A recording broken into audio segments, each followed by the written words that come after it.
San Diego has earned its moniker City of Villages for a reason. Before we head to our next gallery, let's have a look around Point Loma's historic Liberty Station. So much of San Diego's history is related to the military's long-standing presence, and Liberty Station is a prime example.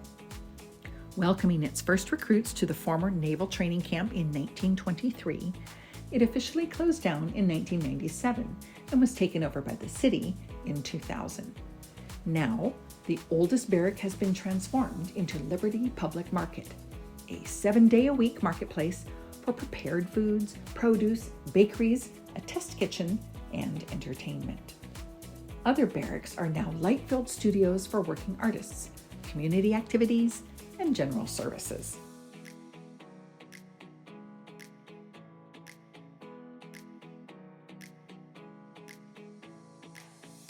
Speaking of working artists, we're still exploring Spanish Village.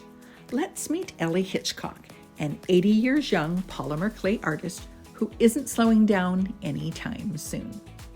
For the past 27 years, she has been a fixture at Studio 8, which also carries gorgeous pine needle baskets and almost photographic quality quilts. She makes all her own cane, or the clay combinations of different colors that will be thinly sliced to decorate her pots, jewelry, pens, keychains, and more. Her favorite gizmo to use is her pasta machine. So, do you have anything in process that you can show us just a little bit about? What does it look like as you're putting your pieces together? So this is something called a Skinner blend, and it was a gradation from red to orange, and it's going to turn into a flower. Ooh, and okay. I thought it would be fun for you to see how I make a flower. Okay, fantastic. I'm going to cut this in 2 places.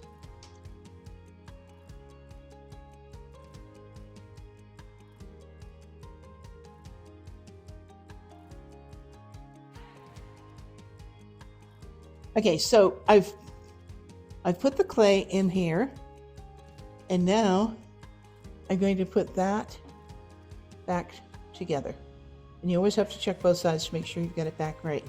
Then I'm going to take the next one, and I'm going to put another piece of clay, and it doesn't have to be the same.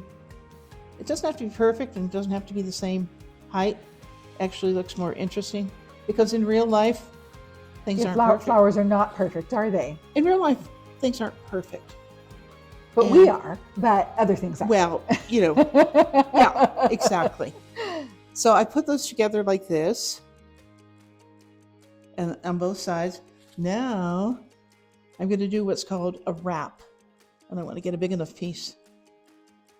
Usually, I don't want it to be too thick.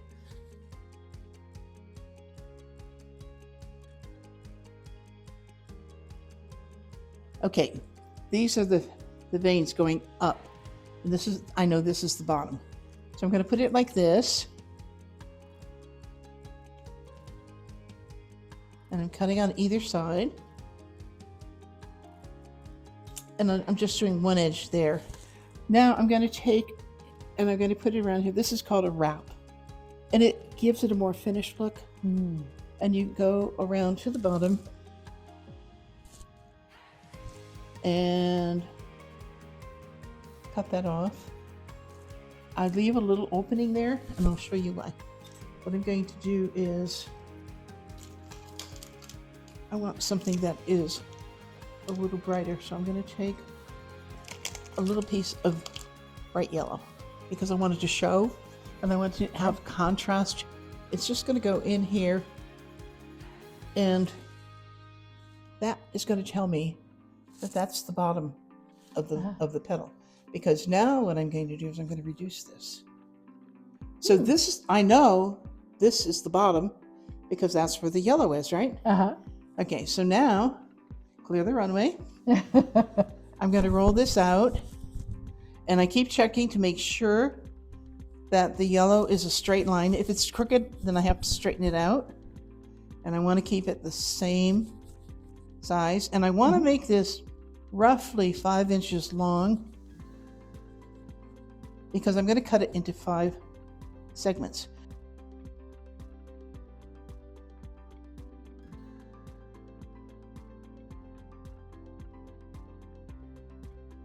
Okay. 1, 2, 3, 4, 5. Now, the good thing about this is that you really want to make it a little bit longer because there'll be some distortion on the end, and you want to allow for that.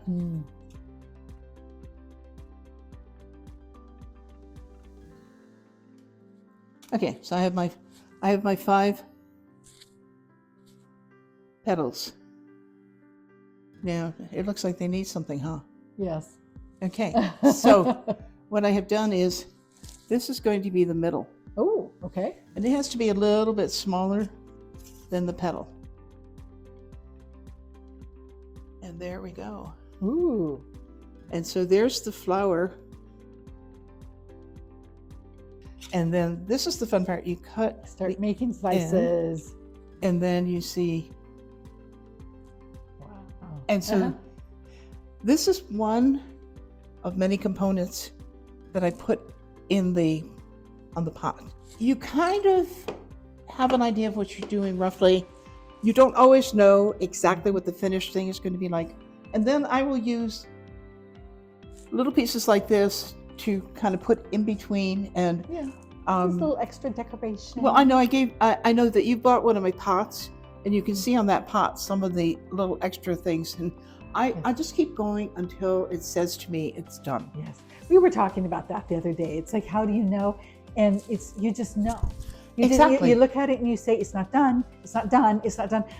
No, it's done. And customers will say to me, how do you know when it's done? And it's an intuitive thing. It's an intuitive thing. And when you do it enough, it speaks to you. You know that it's ready to be finished. And a customer will say, oh, but it looks beautiful just the way it is. And I'll say, but I'm not done. Right. And they will stand and watch, and then they'll say, you know, you were right.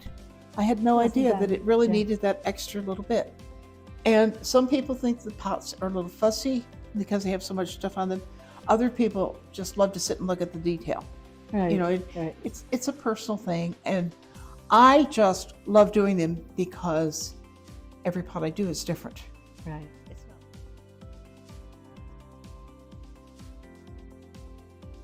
One of the things I love about polymer clay is its versatility, and that with some imagination, it can adorn just about anything.